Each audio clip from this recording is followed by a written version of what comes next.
Le tombeau est vide. Jésus est ressuscité. Jésus apporte la paix. La paix dans nos foyers, dans nos villes et campagnes. Jésus apporte la joie, le bonheur. La résurrection de Jésus nous apporte l'espérance de notre résurrection pour une paix durable et éternelle.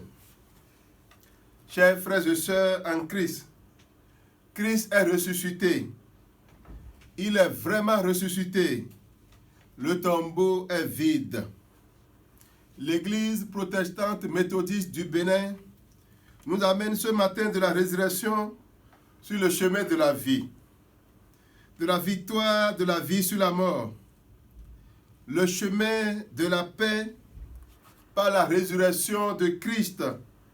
Christ lui-même, notre paix, Christ le ressuscité. Toutes les inquiétudes sont dissipées. La paix renaît parmi les disciples. Le sépulcre n'a pas eu d'emprise sur le crucifié. Jésus a bravé les portes de la mort pour être vivant pour toujours, rendant ainsi le tombeau vide. Oui, le tombeau est vide. Tous ceux qui s'inquiétaient ont retrouvé l'espoir, la vie et la paix en eux et autour d'eux. Les femmes, oui, les femmes seront les messagers de la bonne nouvelle de la résurrection, de la paix retrouvée et préservée. Alléluia, alléluia, alléluia. Plus de panique, ni pour les difficultés, ni pour la maladie, ni pour coronavirus. Le ressuscité nous apporte la joie, apporte la paix, apporte la guérison, apporte l'espérance. Nous pouvons dire avec assurance: ô mort, où est ton aiguillon? Ô sépulcre, où est ta victoire? Grâce soit rendue à Dieu qui nous donne la victoire par le ressuscité, notre Seigneur Jésus-Christ. Lui qui a brisé l'emprise de la mort pour nous, et la mort ne pourra plus nous frapper. La mort n'a plus d'emprise sur nous. Rien n'arrive sans la volonté souveraine de Dieu. Chers amis auditeurs et auditrices, l'affection et le respect des femmes à l'égard de Christ, après qu'il fut mort et enseveli, sont remarquables. De très bonne heure, le premier jour de la semaine, c'est-à-dire le dimanche matin, on les distingue à peine, ces femmes, car il fait encore nuit. Un nombre indéterminé de femmes galiléennes vinrent à la tombe de Jésus. Nous avons quelques précisions, certes, dans le récit. Marie de Magdala, Jeanne, Marie la mère de Jacques, et d'autres encore, selon le récit de Luc. Elles semblent courbées sous un lourd chagrin, exacerbées par le souvenir de la passion. Et, si l'on pouvait voir leur visage dans ce crépuscule matinal, il nous apparaîtrait marqué par la souffrance et probablement mouillé de larmes. Que s'est-il passé? Le drame de la mort de Jésus, celui en qui elles ont mis toute leur espérance, de qui elles ont reçu tant de bonté, tant de générosité, tant de bien. Les hommes l'ont pris et crucifié comme un brigand, comme un malfaiteur tout simplement. Elles ont regardé de loin ce terrible spectacle de crucifixion du Messie.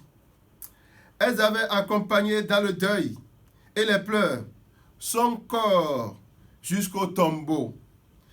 Elles avaient regardé où où Joseph d'Arimathée le mettait, assisté du nocturne Nicodème, qui auparavant était allé de nuit voir Jésus. Nicodème apporta un mélange de myrrhe et d'aloès. C'est vers ce même tombeau qu'elle marche à cette heure matinale. Elles avancent, portant les aromates qu'elles ont pieusement préparés. Court voyage 7, mais combien douloureux que de pensées tourbillonnent dans leur esprit. Elles pourraient emprunter, tout en marchant, les paroles d'Asaph qui disait dans le psaume 77, les strophes 2 et 3. Asaph disait, au jour de ma détresse, j'ai cherché le Seigneur. Ma main était étendue durant la nuit et ne se lassait point. Mon esprit défaillait. Oui, leur esprit défaillait. Toutes leurs espérances sont anéanties. À mesure qu'elles avancent, leur émotion grandit. Chers frères et sœurs, chers amis, chers auditeurs et auditrices, on ne côtoie jamais la mort facilement. Mais elles veulent une dernière fois honorer leur maître, honorer le Messie. Elles n'ont pas l'ombre d'un doute. Son corps serait bien là, à la place où il a été déposé. Elles arrivent au tombeau, ces femmes, comme le soleil se levait. Quelle ne fut pas leur stupéfaction. La pierre qui fermait l'entrée de la tombe est roulée. Le tombeau est vide. Alléluia. Il n'est plus là. Il est ressuscité. Le tombeau est vide. Elles pourraient alors prendre les paroles de leur illustre ancêtre David à travers le psaume 33, les strophes 5, 11 et 12, qui disent: le soir, les pierres viennent loger avec nous. Le matin, il y a un chant de joie, un chant d'allégresse. Tu as changé mon deuil en allégresse. Tu as détaché mon sac et tu m'as ceint de joie, afin que mon âme te loue par des cantiques. Deux hommes donc, vêtus d'habits étincelants, semblables à des créatures célestes, apparurent et leur parlaient. Ils leur reprochaient doucement de s'être attendus à trouver dans un tombeau celui qui avait prophétisé sa résurrection d'entre les morts. Chers frères et sœurs, le tombeau est donc vide. Assurément, Jésus est ressuscité. Il est vraiment ressuscité. Les femmes s'en retournaient donc et racontèrent l'histoire du tombeau vide aux disciples. Le fait que le nom de quelques-unes de ces femmes est donné est peut-être un indice qu'on aurait dû les considérer comme des témoins dignes de foi. Néanmoins, sur le moment, les apôtres n'étaient pas disposés à les croire. Pierre, cependant, se rendit au tombeau et confirma que le tombeau est vide. De toute évidence, le tombeau est vide. Jésus est ressuscité. Alléluia et gloire à Dieu. Nous pouvons donc observer la surprise quand les femmes trouvaient la pierre du sépulcre ayant été roulée, ce dernier étant vide. Les chrétiens sont souvent dans l'embarras devant ce qui devrait être au contraire les considérer ou les consoler ou même les encourager. Lorsque quelque chose ou une action paraît étrange ou paraît nouvelle, essayons de chercher à la comprendre au lieu d'en douter. Le tombeau est vide. Les disciples s'attendaient à trouver leur maître enveloppé dans ses vêtements mortuaires, au lieu des anges revêtus de leurs vêtements éclatants. Ces derniers les informèrent que Jésus est bel et bien ressuscité. Il n'est plus dans la tombe. Revenu de la mort par sa propre puissance, Jésus rend le tombeau vide. Le tombeau est donc vide.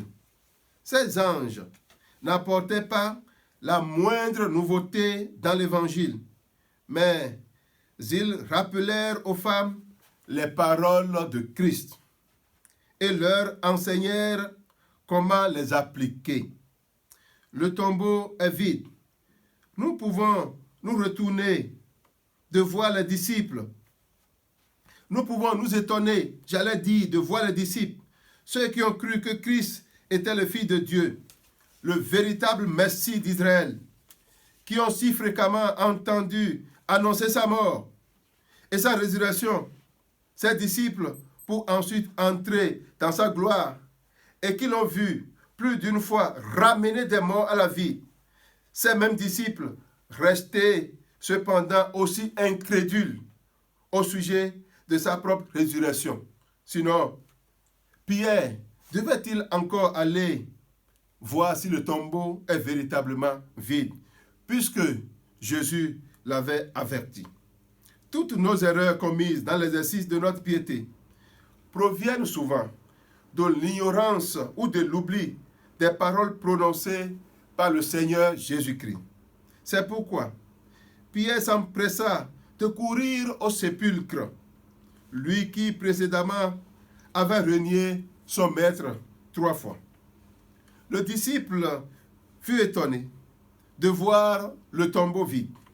Il était inquiet, avec anxiété. Dans le tombeau vide, il eut l'assurance que Jésus est véritablement ressuscité. La quiétude et la paix en lui, la quiétude et la joie en lui et autour de lui. À Dieu soit la gloire pour son grand amour, car sa victoire s'est levée le jour. Gloire à Dieu, terre, écoute sa voix. Monde, réjouis-toi. Jésus est vainqueur, rendant le tombeau vide. Chers frères et sœurs en Christ, beaucoup de faits nous surprennent et nous embarrassent, alors qu'ils pourraient être évidents et bénéfiques si nous comprenons correctement les paroles de Christ. Les disciples avaient peur, mais le tombeau vide leur apporta la paix. Le tombeau vide leur apporta l'assurance, leur apporta le pardon. En ce moment où se vit avec ravage COVID-19, le tombeau vide nous apporte la protection. Le tombeau vide nous apporte l'assurance. Le tombeau vide nous apporte la guérison. La foi et l'espérance ont chassé la peur pour redonner place à une immense paix. Une paix immense remplit notre cœur et nous donne tant d'allégresse, tant de joie pour crier Alléluia, pour crier avec le ressuscité, Christ est notre vie. Christ a manifesté son amour au monde entier. Plus de peur, le tombeau est vide. Le ressuscité nous apporte la guérison face à toutes les maladies. Le tombeau vide, le ressuscité nous apporte la protection à chacun de nous. La protection pour moi, la protection pour toi, la protection pour chaque famille. Il nous apporte l'assurance d'une nouvelle vie régénérée, une vie sans la peur, une vie sans la mort, une vie protégée. Le tombeau vide nous rassure que Jésus nous aime et nous protège. La maladie n'aura plus d'emprise sur nous. La maladie ne pourra pas nous atteindre. Amen. Jésus a vaincu la mort. Jésus a vaincu tout ce qui pourrait nous faire peur.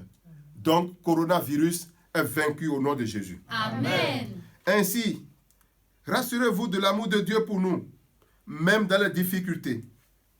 Dans la maladie, comme le coronavirus, le Seigneur te dit, à travers le tombeau vide, ne crains rien, car je suis avec toi. Ne promène pas de regards inquiets, car je suis ton Dieu. Je te fortifie, je viens à ton secours, je te soutiens de ma droite triomphante. Chers frères et sœurs en Christ, que votre cœur ne se trouve point et ne s'alarme point. Il y a souvent comme une providence particulière pour le peuple de Dieu, pour chacun de nous, pour nous protéger, pour nous diriger et pour nous guider.